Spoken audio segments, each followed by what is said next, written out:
Bonjour, comme je suis content de vous retrouver. En fait, on ne s'est jamais vu, mais je suis content de vous retrouver là. Ce n'est pas tous les jours qu'on a la chance de parler du français. Oui, j'ai pas dit parler en français.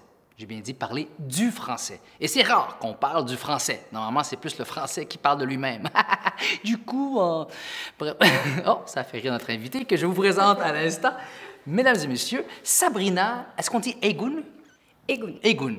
Et parce que j'imagine que vous êtes d'origine algérienne. J'imaginais pas, je demandais. Est-ce qu'il y a une prononciation comme toi? Moi, mon nom, c'est Badouri. Mon père m'a dit qu'en marocain, en arabe marocain, c'est Bdouri. Est-ce que vous, Egoun, ça se dit d'une autre façon? Egoun. Egoun. Je savais qu'il y avait un H quelque part. Alors, présidente et fondatrice d'Omega Conseil et Recrutement Inc. Alors, explique-moi, qu'est-ce que ça fait? Qu'est-ce que tu fais comme métier? Donc, Omega, en fait, on est une agence de recrutement spécialisée dans le recrutement et la chasse de tête de professionnels en ressources humaines. Et j'ai fondé donc le cabinet en mars 2019, ici à Laval. Et donc, notre vision, notre raison d'être, pourquoi j'ai fondé le cabinet, c'est vraiment redonner toute son humanité au monde du recrutement. Parce que c'est parti d'un double constat que j'ai effectué donc, quand je travaillais en tant que recruteur en France, parce que j'ai travaillé en France, à Londres et ici aussi à Montréal. Et je me suis rendu compte du même constat, donc qu'on soit sur la chaise recruteur ou sur la chaise candidat, et ben, ça manque vraiment d'humanité finalement dans le recrutement. Les processus sont très robotisés.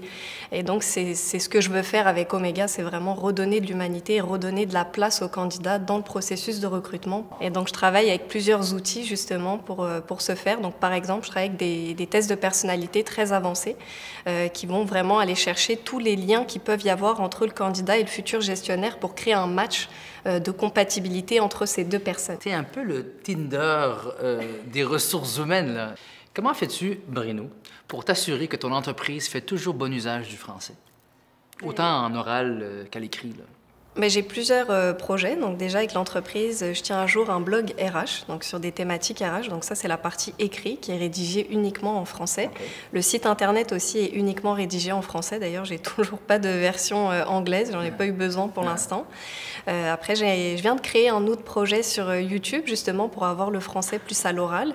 Et je fais finalement une traduction en vidéo des articles de blog qui sont rédigés sur le site, avec une touche peut-être un peu plus ludique finalement que le français écrit qui est vraiment très structuré à l'écrit. Et puis j'ai joué un peu avec le français puisque la chaîne YouTube s'appelle La Pause RH en référence avec la pause café.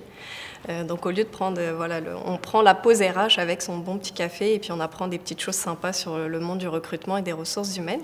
Et puis un autre projet qui est en cours aussi en partenariat avec mon mari qui lui aussi est en train de développer une entreprise.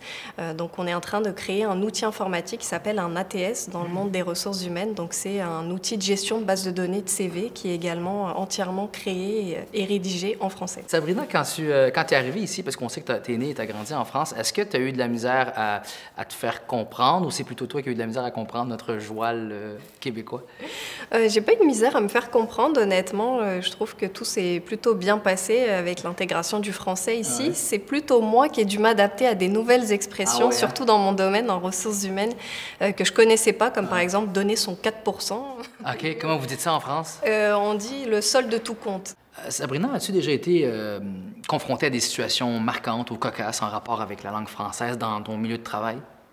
Oui, quand je suis arrivée à Montréal, mon tout premier emploi et parmi mes toutes premières entrevues que j'ai effectuées en tant que recruteur, je me suis retrouvée face à un candidat qui parlait presque pas français et qui parlait presque pas anglais non plus. Il parlait quoi? Ça a été dur, mais finalement, on s'y est retrouvés ensemble et puis l'emploi n'exigeait pas un excellent niveau de français, ni à l'oral, ni à l'écrit, donc je vais quand même donner sa chance, puis ça s'est très bien passé sur le poste. Merci Sabrina de t'être prêtée au jeu, merci beaucoup. Je suis content d'entendre que le français est une priorité dans votre entreprise. Et si jamais tu cherches un blogueur, un comédien, pas trop cher, rasé, pour faire tes petites capsules YouTube, ben écoute, ça me ferait plaisir de te donner les coordonnées de Martin Matt. Alors merci beaucoup d'être passé. À bientôt.